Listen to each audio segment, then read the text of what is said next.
Thank you all for coming. My name is Bill Davis. I'm the chapter director for the John Muir chapter of the Sierra Club. I'm one of 4 staff for the statewide office of the Sierra Club.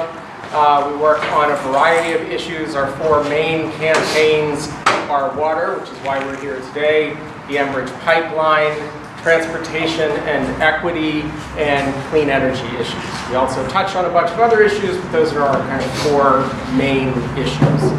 And today we are here to release the 3rd of a series of 5 papers that we have prepared on various water issues.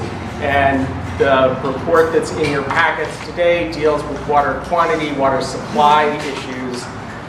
We've already released reports on water quality writ large in the state.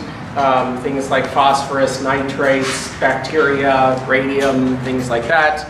Last week we released a report on lead in drinking water. The next report that we are going to issue is on factory farms or CAFOs. That'll be in 2 weeks, and 2 weeks after that, the final paper in the series is on energy infrastructure and water issues. So as I mentioned, the paper that we're releasing is on water quantity. We know a great deal, thanks to at least 2 of the people sitting up at the table here, on how water moves through and over the landscape. And that science and those studies, I think, tell us kind of the parameters or the rules, if you will, of the game. And I think if we were to follow those rules, there is certainly plenty of water in this state for all people and all uses. Unfortunately, what we're seeing right now is not following those rules and setting up systems that are, I believe, going to create conflict between users and uses, which I think is unfortunate. But today we have Patty Dreyer, County Executive for Portage County, and then George Kraft is going to be speaking, Professor of Water Resources here at Stout, and Francie Rowe. Stevens Point. Wow. Sorry, just doing something else at Stout. Sorry about that. Francie Rowe, who's a professor of biology at Edgewood College, and then Carl Sinderbrand, who is a partner in the law firm of Axley Brynildson. So, Patty, I will turn it over to you. Just a couple of quick comments to get the whole panel going here. I believe that nothing has brought us together more than water here in Portage County, and nothing's divided us as much as water here in Portage County, water issues. So therein lies the paradox. Nothing's brought us more together, nor separated or divided us more than that same idea of water issues. Groundwater resource, as those of you here in the room from Portage County know, is everything we've got.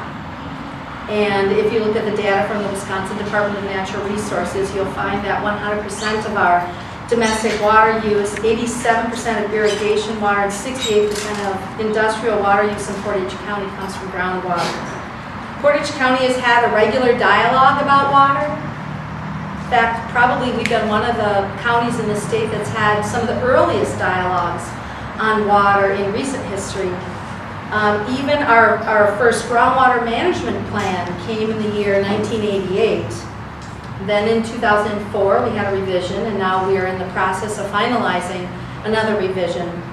Our first groundwater council was formed here in Portage County in 1984, and that was transformed into a council that we still have here today called the GCAC, or the Groundwater Citizen Advisory Committee. Very much involved in groundwater dialogue, keeping it going, pulling in all dimensions to it, and really building everybody's knowledge and understanding about how water works, how it works in our lives, but how it works from a hydrological sort of sense. Things that people like George Kraft have taught us as we've come along this path.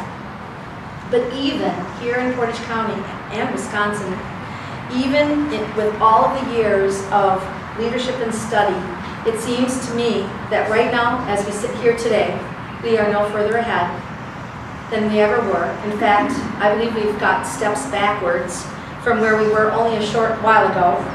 And yet we have more wells than ever, we're pumping more than ever, and there's less oversight, and really frankly, less hope of resolving a conflict around water quantity if we can't have special interests come together and own responsibility.